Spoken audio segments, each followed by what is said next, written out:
Hi అండి. అందరికీ శుభోదయం అండి. దసరా అతి దగ్గరలోనే ఉంది కదా! పండుగ వచ్చిందంటే చాలు మన ఇంట్లో అమ్మ వాళ్ళు చాలా హడావుడి చేస్తారు.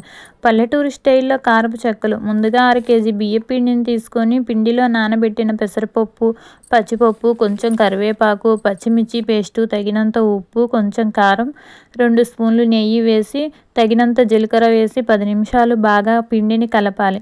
వాటర్‌ను కూడా వేసి ముద్దల్లా కలుపుకోవాలి. గౌరీ స్నాక్స్ బాక్స్‌లోకి ఉంటాయని ఈరోజు కారపు చెక్కలు చేశాను. మనం పిండిని చిన్న ఉండల్లాగా చేసుకుంటే పూరీ ప్లేస్‌లో ఒత్తుకోవడానికి చాలా పలచగా వస్తాయి. త్వరగా కాలుతాయి. మేము వాడే ఆయిల్ ఫ్రీడమ్ సన్‌ఫ్లవర్ ఆయిల్.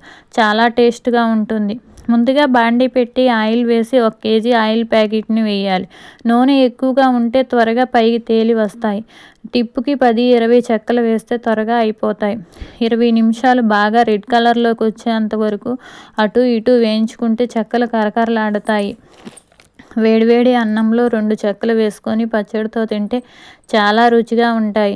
కూర లేదన్నా తేడా తెలీదు. మనం పొలం నుంచి రాగానే కొన్ని చెక్కలను తిని టీ తాగితే ప్రాణం కుదుట పడుతుంది. చెక్కలు చాలా గుల్లగుల్లగా నోటికి రుచిగా ఉంటాయి.